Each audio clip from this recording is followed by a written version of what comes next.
everyone, welcome back to English Gurukul. In today's video, we are going to discuss the central idea of the poem Seven Ages of Man. Seven Ages of Man class 7th English central book की एक pome है।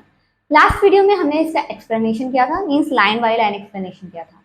इस video में हम करने वाले हैं इसका सेंट्रल आइडिया। सेंट्रल आइडिया को हम अबाउट द पोम भी बोलते हैं, ठीक है। पोम के बारे में उसी को हम सेंट्रल आइडिया कहते हैं। एग्जैक्टली पोम में है क्या, अगर ब्रीफली एक्सप्लेन करना हो तो हम सेंट्रल आइडिया बताते हैं।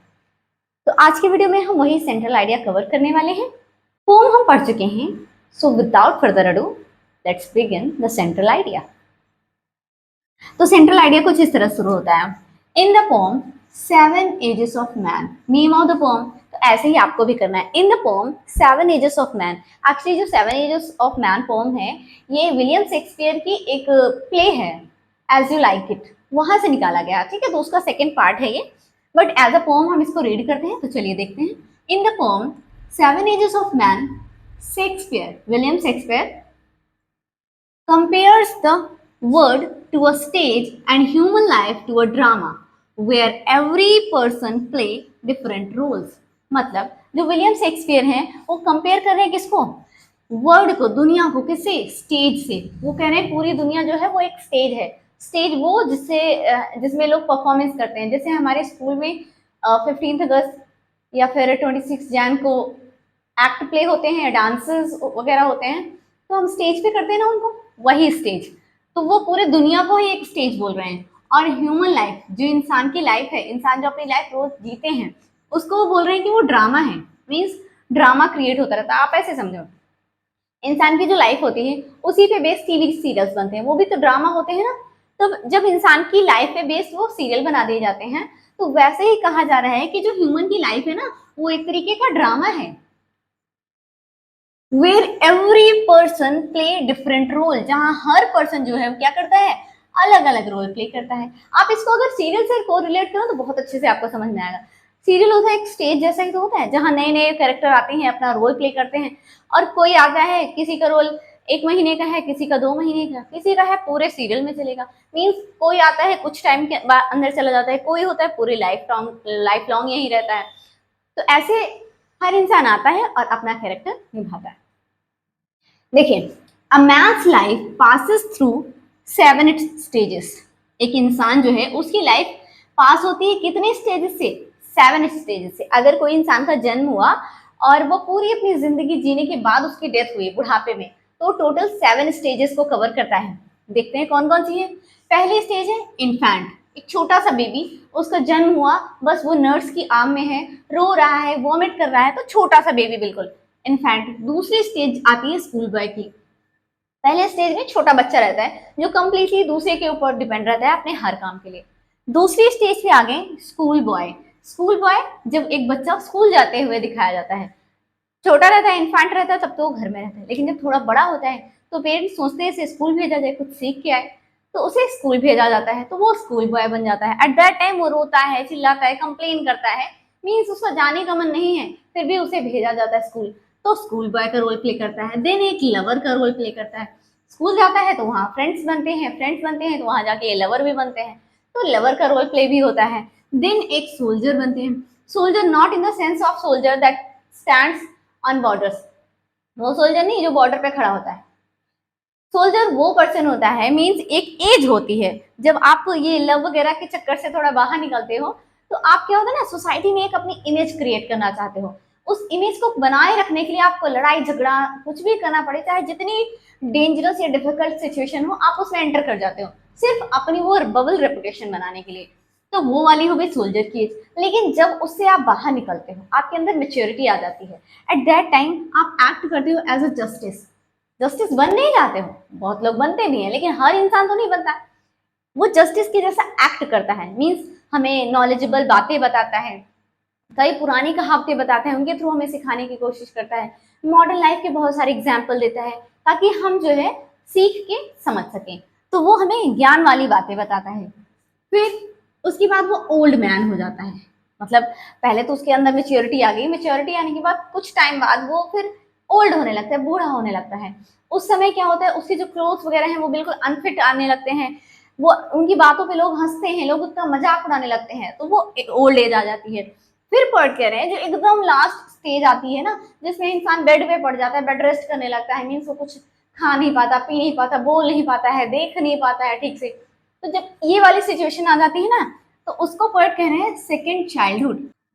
आपसे क्वेश्चन पूछा जा सकता है, what the poet want to say by the line second childhood, means जो सेकेंड चाइल्डहुड पोएट ने कहा है पोम में, उसके थ्रू वो क्या कहना चाहते हैं। तो उसके थ्रू पोएट ये कहना चाहते हैं कि इंसान जो बचपन में जैसे दूसरे पे डिपेंड होता है अपने हर काम के लिए, अपनी मदर पे या फिर और जो फैमिली मेंबर्स होते हैं, क्योंकि छोटा बच्चा अपने काम खुद से नहीं कर पाता है, सेम वैसा ही होता है जब इंसान बूढ़ा हो जाता है तो वो अपने काम खुद से नहीं कर पाता है, उसको दूसरे की मदद की जरूरत पड़ती है।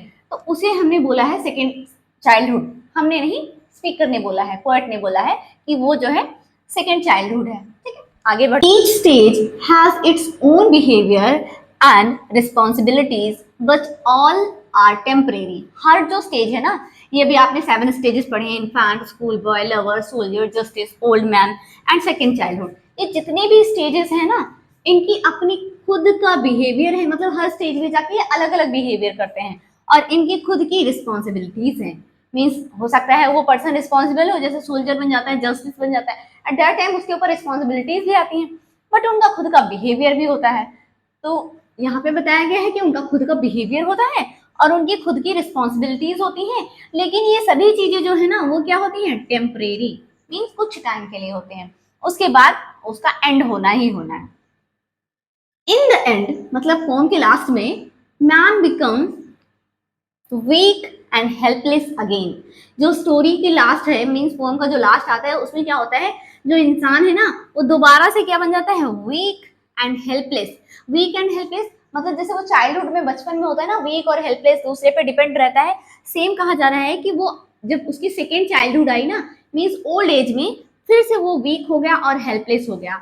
जस्ट लाइक अ बेबी, जैसे कि एक बेबी था ना स्टार्टिंग में, वो अपनी मदर पे डिपेंड था, अपनी फैमिली पे डिपेंड था, सेम एज इट इज जो ओल्ड एज आ गई ना, यहाँ पे जो सेकेंड चाइल्डहुड बोला गया है, इसमें जो पोएट है वो कह रहे हैं कि जो ओल्ड पर्सन है ना वो वीक हो जाता है, काफी कमजोर होता है, हेल्पलेस हो जाता है, बिल्कुल मजबूर हो जाता है, अपने काम जो है खुद से नहीं कर पाता है, दूसरे के सहारे की जरूरत होती है।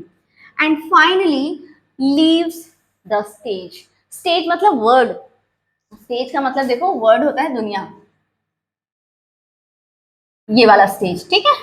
तो फाइनली क्या करता है, मतलब दोबारा उसे हेल्प की जरूरत पड़ती है, बिल्कुल हेल्पलेस हो जाता है, कमजोर हो जाता है, और एट द एंड वो दुनिया को छोड़ के चला जाता है। फाइनली लीव द स्टेज मतलब उसकी डेथ हो जाती है। तो ये है पोम की समरी, जिसको हम कहते हैं सेंट्रल आइडिया। आगे बढ़ते हैं। The speech reminds us that life is short and ever changing.